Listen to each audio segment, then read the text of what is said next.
Hey guys, so I thought I'd try a different way this time to show you my digital paintings.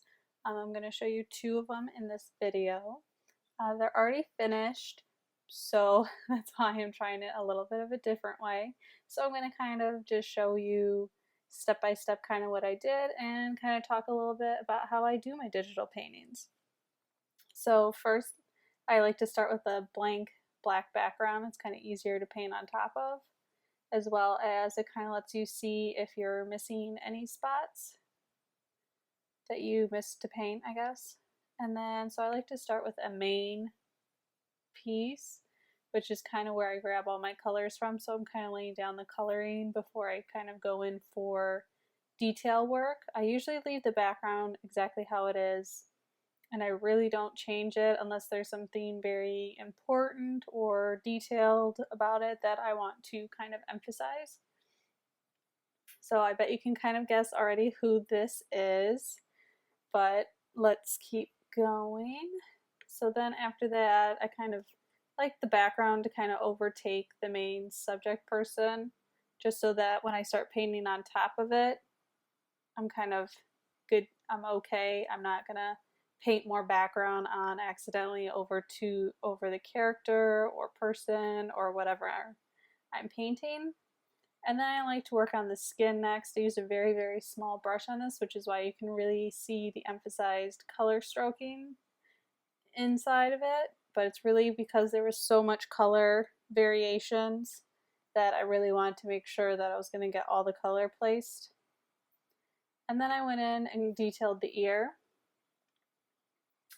And then I always do the jewelry. I do basically every single step on its own layer. I usually use Photoshop. I paint with CS6 right now still, because it still does everything I need to be able to do, so no point in me upgrading versions.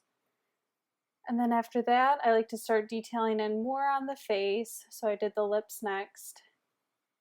And then I worked on the nose, kind of making sure to add in those highlights and things that make it seem more realistic. And then I do the eyes. So I did the right eye first, and then the left eye. And then I worked on the wings. Wings probably took the most, I'd probably say the wings and the hair, which is here, took me the longest for this painting because I wanted to put quite a bit of detail in them. The wings, just more in these highlighted areas, because it kind of fades off into black and kind of just variations between a black and a bluish color. And then I always have one layer at the very end where I kind of do my final touches and blending. Like you can tell the difference here between the skin and how it was.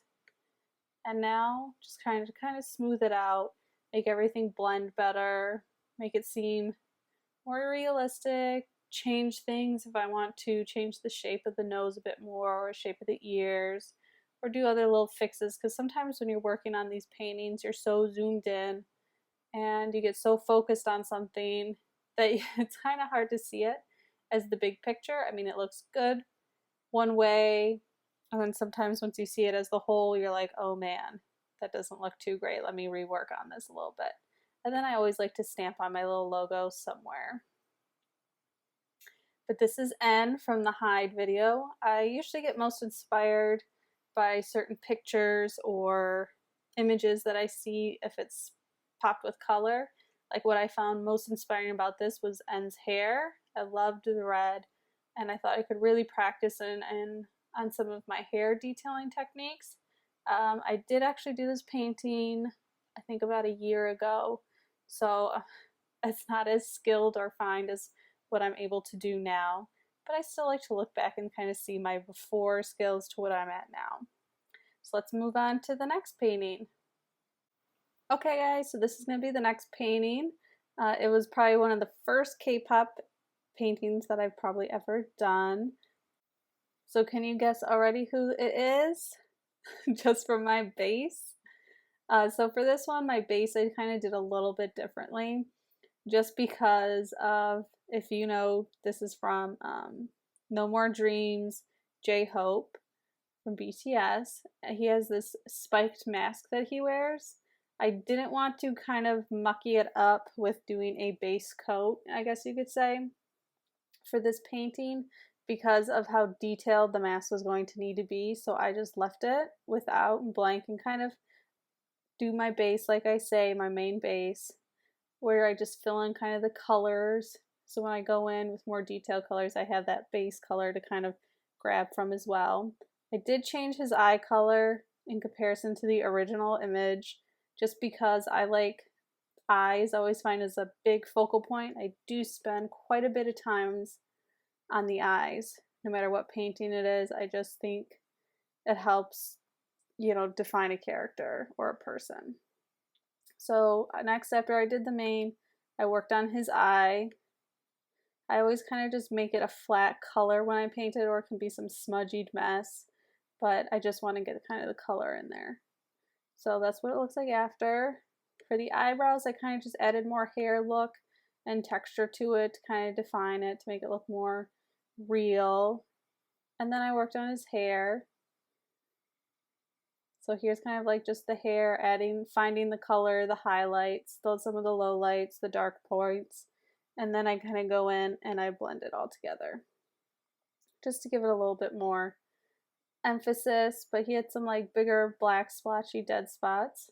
So I did this painting probably about a year or two ago as well, but it's always nice to kind of look back through your archived paintings. And then I worked on his chain that he has going on here. This took quite a bit of time, going in and trying to paint all the highlight and the lights just to emphasize it, to give it that more chained look. And then I added the letters onto his shirt, the hood by air. And then I add some highlights just to kind of define the shape of where he kind of ends. Just a small little piece right here. And then his mask. This painting in total probably took me about 6 to 8 hours to do, and the mask, I would say, was probably at least 2/3 of that time. I spent most of my time, I know some of my parts won't be as refined and as detailed and perfect as other parts, and that's only because when I look at a painting or like any image, you always have one focal point which you always make the best, where the eye will always focus on.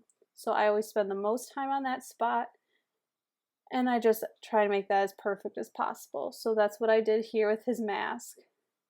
I made that the focal point of the whole piece, as it's what I really liked about the photo in the first place. So I really wanted to emphasize it, and then just kind of change the color of his eye to help pop your face to go to that spot, to help flow you to the mask, or start at the mask and kind of be drawn to the only kind of real color in this whole image, as it is mainly like blacks, and I desaturated his skin tone a little bit to kind of pale it out so it wouldn't stick out too much.